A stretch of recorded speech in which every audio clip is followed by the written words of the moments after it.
Hello Planning Masters and welcome back to the channel. Today we're setting up March in my bullet journal and I'm very excited, even though I'm still feeling like I'm a little bit last minute. Hope you like this theme, and if you're new here, my name is Masha and I'm creating videos on bullet journaling, doodling, creativity. So be sure to subscribe and hit that notification bell so you always know when I release a new video. Okay, let's get planning. We're starting, of course, with the supplies. I'm using my square journal and tons of different Tombow dual brush pens. Everything will be linked in the description.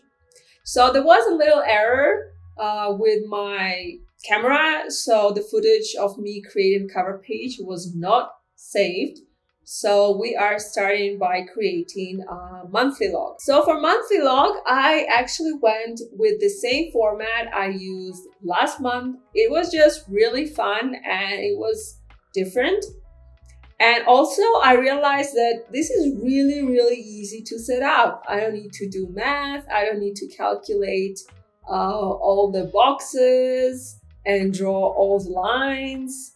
So I'm kind of in love with this right now.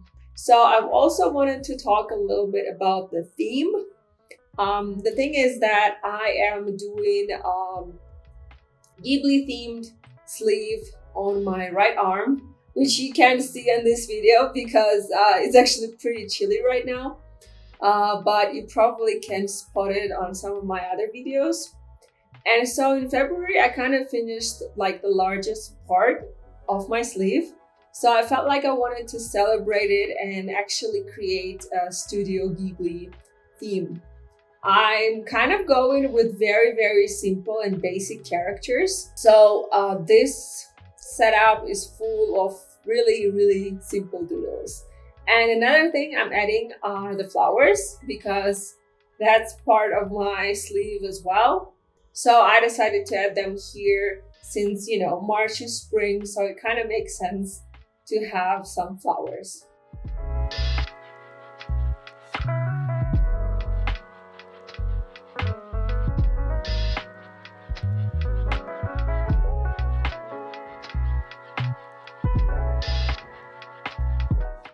I am doing the same format for my trackers as I did last month. Horizontal tracker like this is just so perfect. It's very convenient. I love how clear I see how my month is going habit-wise. And because this is a square journal, I have enough space for everything to fit on one page.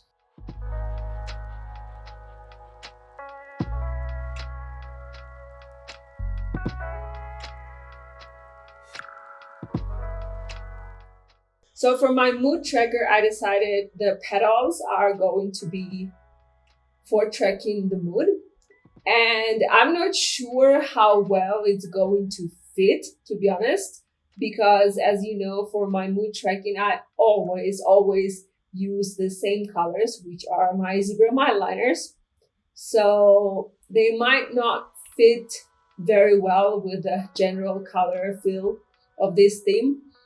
But I'm not going to change it because I've been using the same colors forever, and by now my brain is just wired to understand my moods based on these colors. So it might not look absolutely perfect, but it's gonna work for me. It's gonna help me track the mood, and that's the important thing, right?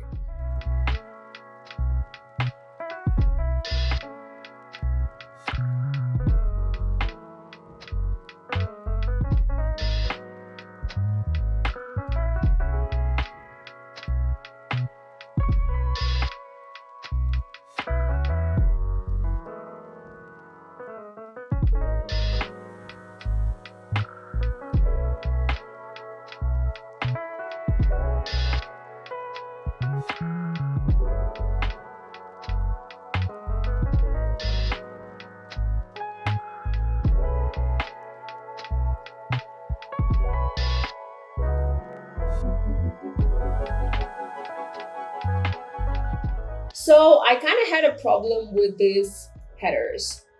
And that's the same problem that I had with my cover page. So the really bright pink that I used is really pretty, but I just felt like it did not fit and it did not look that good. So I'm using it for the flowers to do like the darker spots and the outlines in this brighter pink, but that works very well there because it's just like a little accent.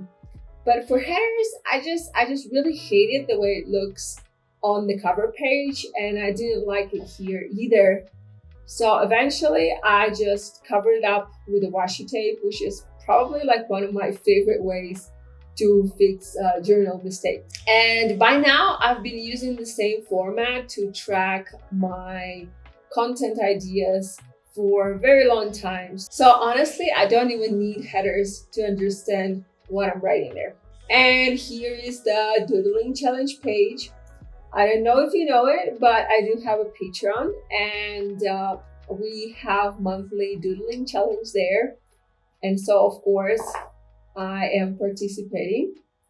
And so every month, ever since we started the doodling challenge, I create a special page in my journal to make sure that, I have all of that space to do the doodles, which is always super fun. And if you want to join our Patreon and be a part of our doodling challenge and get like tons of other rewards, be sure to check. The link is in the description. And we would love to see you as part of our Patreon family.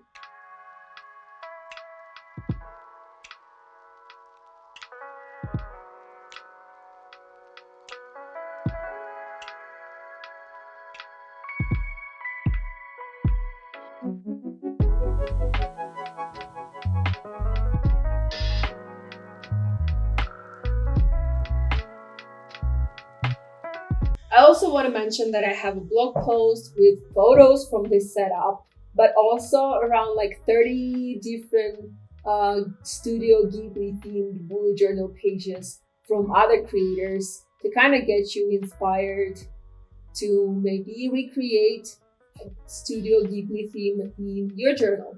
So if you want to check those out, the link will be in the description. Gratitude log is hands down my favorite page every month. I am so excited every day to sit down, to write something or doodle something, just to be grateful for the day and the good things that are happening. I feel like it's just very good for mental health to every day take a minute and appreciate all the good things you have going on with your life. So that's why, as always, this is the page that is the least decorated, but it will look amazing once the month is over. And that's my March. Let me know which theme you chose, and I'll see you in the next video. Keep bullet journaling and don't be a blob. Bye!